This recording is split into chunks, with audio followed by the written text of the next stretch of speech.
Hola chicos, buenas tardes. En este video les voy a dar las respuestas a las preguntas que contestaron de tarea. Si bien las respuestas ya estaban en la lectura de las que las sacaron o de las que hicieron su exposición, eh, pero aquí pues se las reafirmo o para que igual les sirva de repaso. Les recomiendo que tengan ahí a la mano su libreta para que vayan viendo si las tenían bien o mal, o vayan corrigiendo o vayan agregando si algo les hizo falta, porque por ahí como que sentí un poco confuso a algunas respuestas. No es que esté calificando si las tuvieron bien o mal, pero pues sí me interesa que las completen o las corrijan en caso de que estén mal. Y bien, voy a empezar entonces y ahí ustedes van corrigiendo en sus libretas.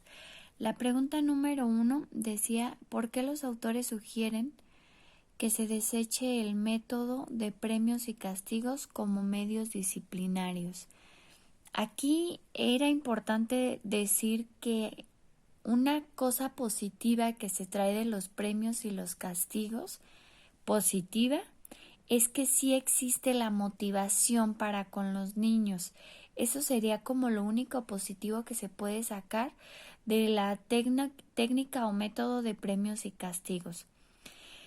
Pero los autores de este texto que leyeron como que sugieren que se quite este método. ¿Por qué? Porque el castigo, como ya lo habíamos comentado antes, suele ser un poco agresivo, porque es por medio de regaños, a lo mejor amenazas o cosas así que pueden llegar a ser agresivas para los niños.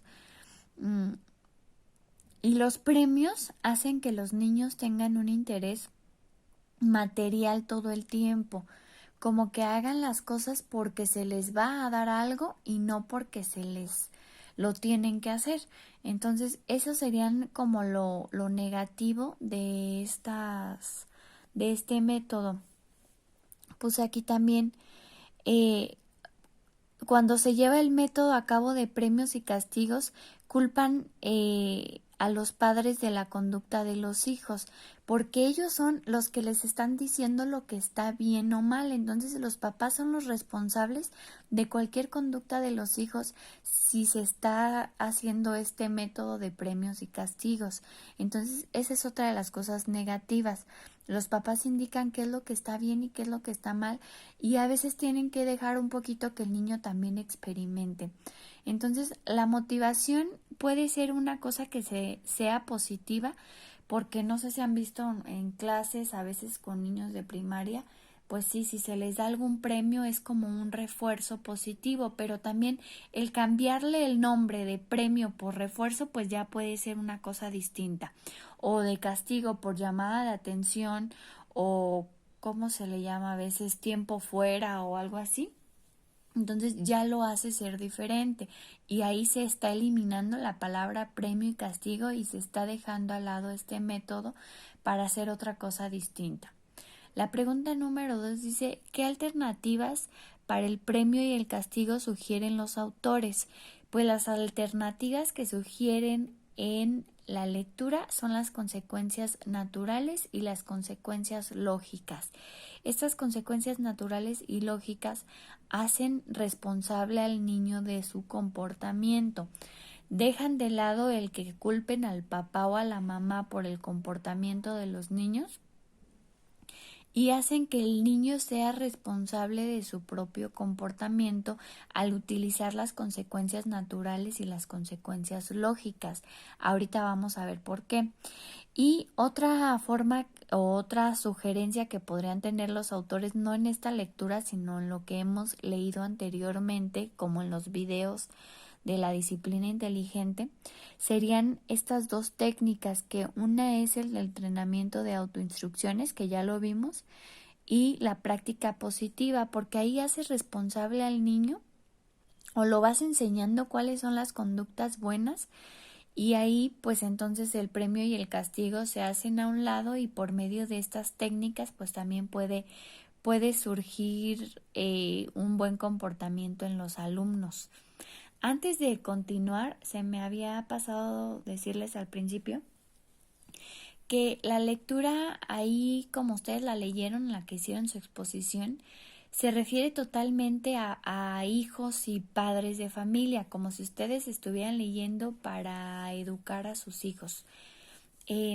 Esto, primero que nada, una de las razones por las que está así es porque ustedes como maestros tendrán que educar primero al papá o al papá o a la mamá en cómo trata a sus hijos para obtener resultados en los alumnos. Es por eso que para ustedes es conveniente leerlo desde este punto. Pero también todas estas cosas que se están leyendo sobre papás e hijos se pueden transformar totalmente fácil a maestro-alumno. O sea que no pasa nada y realmente pues sí tiene un objetivo que lo estén leyendo así y es ese. Y bien, entonces regreso a las respuestas de las preguntas. Bueno, en la pregunta número 3. Dice, ¿por qué las consecuencias naturales y lógicas son más efectivas que el premio y el castigo? Lo será aquí para los autores y sí, para mí, por ejemplo, en mi opinión, sí es más recomendable utilizar las consecuencias naturales y las consecuencias lógicas en vez del premio y el castigo, por lo que ya mencionaba anteriormente. Y bueno, aquí les voy a explicar un poquito del por qué funcionan más. Hacen ver consecuencias y obligaciones en los niños. Si él hace algo que se le está diciendo que no haga, pero pues no lo castiga ni nada, él solito se va a dar cuenta de lo que hizo está mal, porque va a tener una consecuencia. Hacen a los niños más responsables. Hay una acción-reacción, el niño tiene una acción y hay una consecuencia a una reacción a lo que hace y él lo va aprendiendo a través de las experiencias malas o buenas que tiene. El niño comprende y se forma en base a las experiencias, entonces él conforme va haciendo las cosas buenas o malas, pues va teniendo las experiencias y se va formando en base a eso sin que papá y mamá tengan que estarlo regañando, castigando o premiando. Y es importante también que en las consecuencias lógicas, por ejemplo, se tiene que tener como guía a los padres. No es como que se dejen totalmente a un lado, si se siguen teniendo como guía. Yo creo que este método de consecuencias lógicas y naturales sí es mucho mejor siempre y cuando no caigas o quieras empezar como que manejando el método de consecuencias lógicas, pero de pronto caigas en utilizar el castigo. Entonces hay que tener bien planteados los objetivos del método que estás utilizando. La pregunta número 4 dice diferencia entre consecuencias naturales y consecuencias lógicas.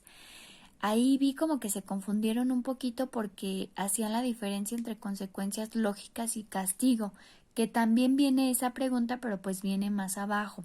Entonces aquí me voy a centrar en todo.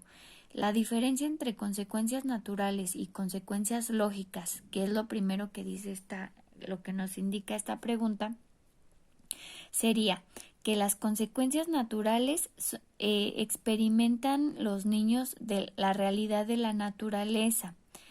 En las consecuencias naturales no se siguen objetivos. Y la principal diferencia que tienen las consecuencias lógicas y las naturales es que en la lógica hay se requiere la intervención de los papás o bien de los maestros. Esa es la principal diferencia que tienen las consecuencias naturales y lógicas.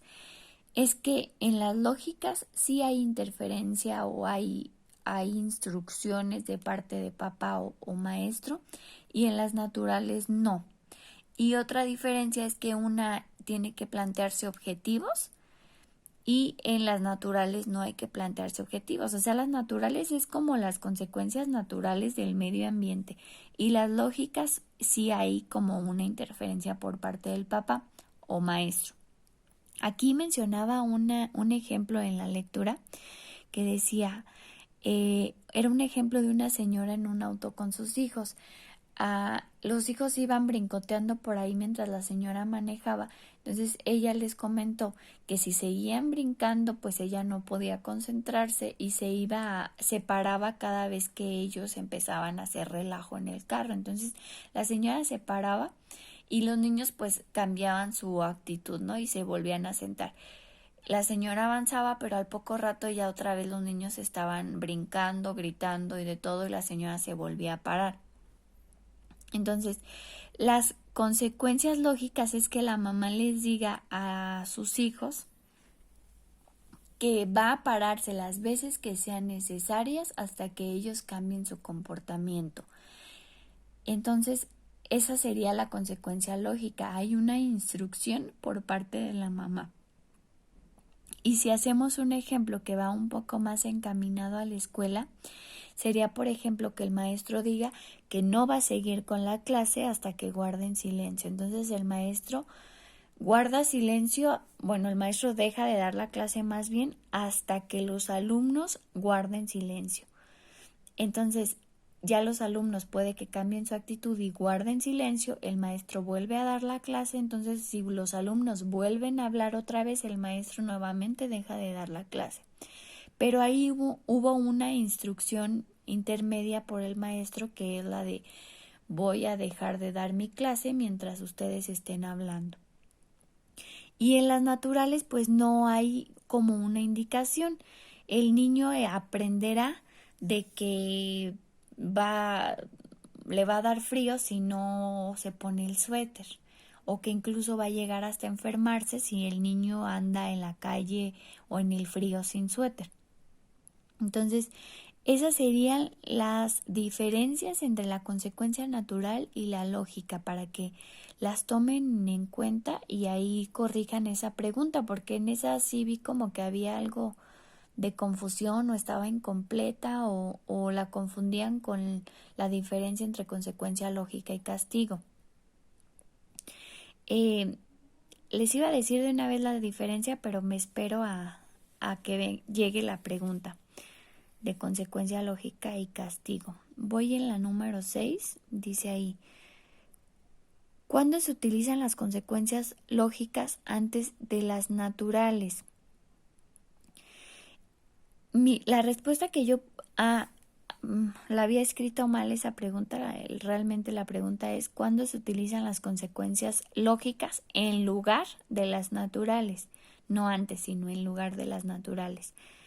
Estas consecuencias lógicas se pueden utilizar en lugar de las naturales al principio o cuando bien apenas se le va a dar la indicación al niño o cuando esté en riesgo la salud o la vida del niño. Entonces, antes de que el niño a lo mejor pruebe con sus experiencias si se va a enfermar o no, si tú ves que el niño realmente se pone muy mal cuando se enferma, entonces vas a utilizar primero la consecuencia lógica antes de la natural, que sería la experiencia del niño.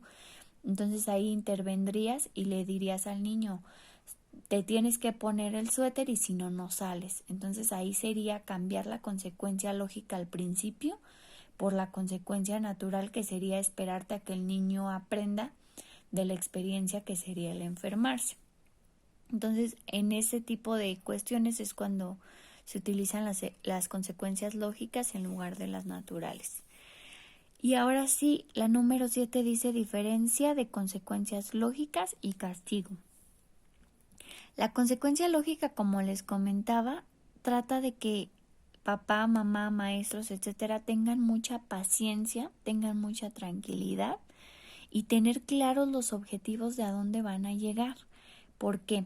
Porque si, por ejemplo, en el ejemplo que les di de la mamá con los hijos, la mamá se hubiera hartado de estar separando cada vez que los niños empezaban a gritar, hubiera caído a un castigo, que sería, les dije que ya no me iba a estar parando, no sé qué, ahora hacen esto y el otro y se callan como yo diga. Entonces ahí la diferencia sería que un castigo implica autoridad, implica desgaste, implica enojo, implica a veces golpes del adulto hacia los niños. Esas en grandes rasgos son las diferencias de la consecuencia lógica al castigo. En la consecuencia lógica tienes que tener totalmente paciencia para decir me paro las veces que sean necesarias hasta que el niño cambie su conducta de estar gritando. Tengo tranquilidad de no exaltarme, no gritarles, no hablar de más, simplemente me detengo y ya. Teniendo claro que el objetivo es que el niño deje de estar gritando, brincoteando en el carro. Y en el castigo, pues se implica totalmente como un desgaste hasta más emocional, la pérdida de la inteligencia emocional porque te pones a pelear con el niño, a ver quién va a ganar, a darle órdenes, a demostrarle tu autoridad. Entonces esas son las diferencias que tendría la consecuencia lógica con el castigo. La pregunta 8 dice, ¿cómo puede el método de las consecuencias convertirse en castigo? Que era más o menos lo que les estaba explicando, adelantándome a esta pregunta. Si la mamá dijo, me voy a parar cuando ustedes empiecen a hacer relajo hasta que ustedes se calmen, la mamá dice, va a hacer las veces que sean necesarias. Entonces va manejando, empiezan a brincar, a gritar, a pelear, se para. Se vuelven a sentar los niños y otra vez y otra vez y otra vez. Eso sería la consecuencia lógica y cae en el castigo cuando la mamá deja de hacerlo o deja de hacer el objetivo que tenía. Ya la mamá se desesperó de pararse 1000 veces y que los niños sigan igual. Entonces la mamá voltea y los regaña, les gritonea y ahí deja de ser la consecuencia lógica y se convierte en castigo. La respuesta aquí le puse cuando se olvida del objetivo, cuando dejas de hablar con respeto, cuando ya tú dejas de hablarle con respeto y con la tranquilidad que tenías al niño, ya ahí se volvió totalmente un castigo o enojo por parte de la mamá. Cuando te cansas y desistes de lo que tenías tus objetivos, cuando te enojas y accedes a lo que los niños quieran. Y aquí retomo nuevamente el ejemplo en base a como un ejemplo más escolar, que sería no voy a dar clase hasta que dejen de hablar. O si no trabajan no salen al recreo. Entonces la maestra tiene que tener la postura bien firme de lo de la consecuencia lógica. Yo ya hablé, yo ya dije las instrucciones. Si tú no te callas, yo voy a detenerme en la clase. Y ahí se convertiría en castigo si la maestra de pronto ya se hartó de callarse si los niños están hablando y tiene una reacción molesta y les dice, les dije que iban no sé qué, pues no sé qué, les advertí que no me iba a estar callando y callando y callando, entonces ahora todos se quedan sin recreo. Entonces ahí pasó de una consecuencia lógica a un castigo. Por eso con la consecuencia lógica se tiene que tener mucho cuidado de no caer en desesperaciones, porque puede que los niños no accedan a la primera o no cambien la conducta a la primera. Entonces tendrás que repetir muchas veces hasta que logres lo que deseas o el objetivo que deseas sin desesperarte y sin salirte de control y que se vuelva un castigo. ¿Sale? Entonces espero que hasta aquí ahorita vayan corrigiendo o vayan complementando sus respuestas. Voy a pausar el video y voy a empezar otro porque entre más dure más me cuesta trabajo subirlo. Entonces voy a pausarlo y empiezo otro con la pregunta número 9.